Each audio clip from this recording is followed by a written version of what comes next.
which is GMT. As you can see, meron ng profits din yan. Hi guys, so today pag-uusapan natin dito yung trading bots, pero manual siya na gagawin. Maraming mga confused pa rin dito, maraming mga nagtatanong sa atin, kaya yun, bibigyan ko dito ng pinaka step by step guide gamit itong cellphone natin. Example siguro natin dito, SLP.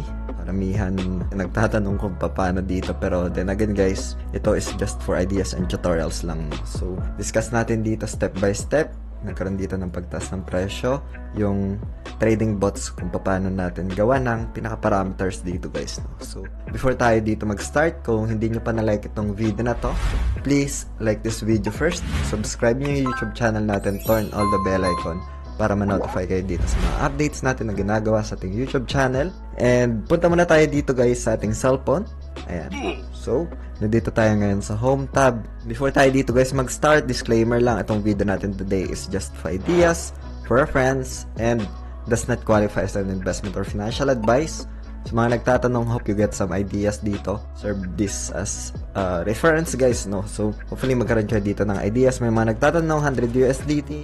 May mga nagtatanong paano yung pinaka-manual dito sa trading bots, paano siya nag-work, paano yung setups ko dito, paano siya i-navigate, paturo naman kung paano yung pinaka-steps. So, ito na yun guys, no? So, consider this as a demo lang or tutorials, no? So, ngayon, nandito tayo ngayon sa home tab. Meron tayo ditong trading bots. Pero dito kasi pwede naman natin siya i-access, no, if ever na gusto natin na pumili ng isang crypto na gusto nating gawa ng grids, no. So kahit hindi na tayo pumunta dun sa trading bots. So dito sa pinaka-application na to, merong favorites, merong hot, merong gainers, merong losers, no. So mga wala pang account, just feel free to create an account lang dito sa application na ginagamit natin. Nasa description ng video na to yung official link.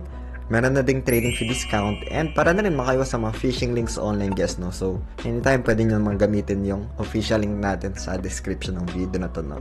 So ngayon, punta tayo sa favorites and gainers, no. So if ever pala guys na kaka-create nyo lang mga account, hindi ganito yung pinaka user interface, no. So punta lang tayo dito sa upper left corner, and then hanapin natin dito yung pro mode, no.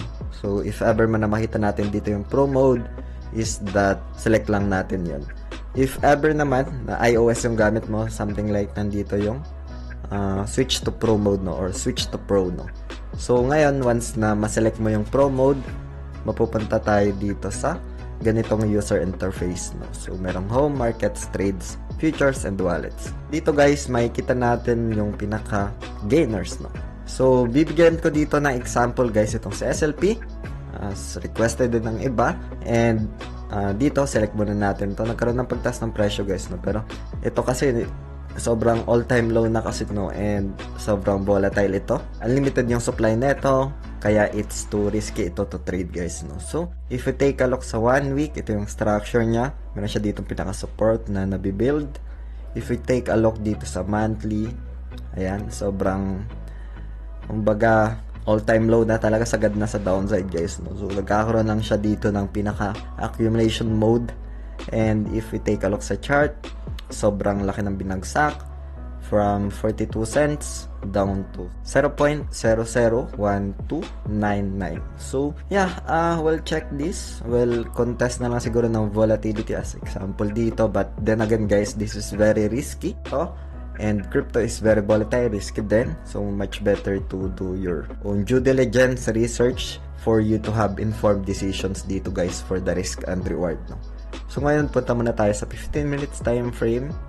Ayan, galing to sa pag-angat ng presyo, and then nagkakaroon siya dito ng retracement. So we'll check, no, we'll see kung paano mag-materialize yung price action. But then again, I'll just want to share lang dito ng pinaka ideas, no. So BNB, BTC, Ethereum, pwede mas maganda bigyan ng perspective or bigyan ng grids or gawa ng parameters, no, but this is only an example. So ngayon, as we can see sa baba, meron tayo dito nakikita na more alert margin.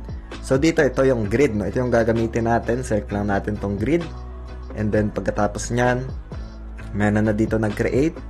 Pwede nating i-auto-populate naman to. So select lang natin tong create, and then pagkatapos nyan, edit lang natin dito. So for me, on perspective ko, 0.0017, set lang siguro ako dito. Palitan ko lang to ng 0.0017, and sample natin 100 USDT guys, no? So, ito lang yung kaya kong i-risk, no? For this example. This is only an example guys, no? So, yun.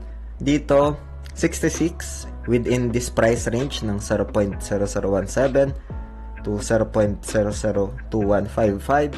So, maybe I'll just adjust lang siguro ito ng 100 USDT, just an example. Pero pwede naman natin siya dito guys palitan, no?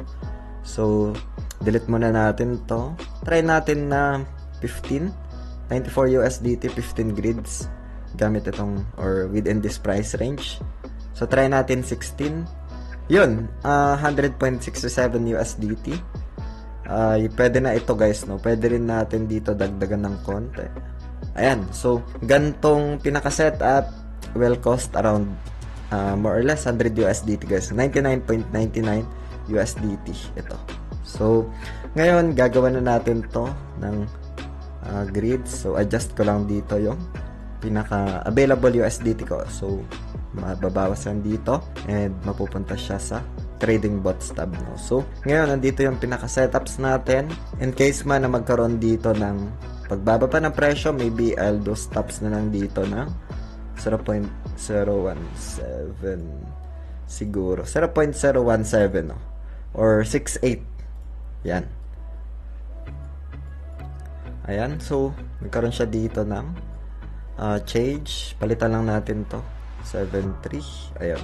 So ngayon andito yung pinaka setups natin, manual lang siya. And pagkatapos niyan, tap okay ko lang to. Okay.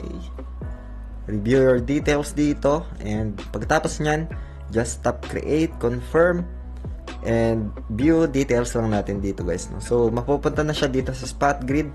Meron tayo ditong ginawa before, which is GMT. As you can see, meron ng profits din yan.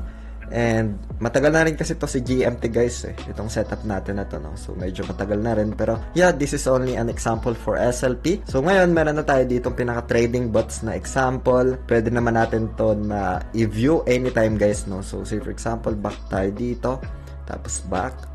So punta lang tayo dito sa home, tapos more, and then dito sa trade, hanapin natin trade, select natin tong trade, and then itong trading bots, no? All orders lang dito, and spot grid. So dito natin makikita meron tayong mga cleanos na before ng mga grids natin, mga profits natin, meron ding mga loss. So yun, hope you get some ideas dito guys sa video natin today. Kung meron pa kayong mga questions, ay feel free to comment lang sa comment section ng video na to. And kung hindi nyo pa pala guys napapanood yung video natin for the beginners, is that click nyo lang tong video na to guys, and see you sa video na yun guys. Maraming salamat ulit sa panunood. Ingat tayong lahat. Peace out. Bye for now.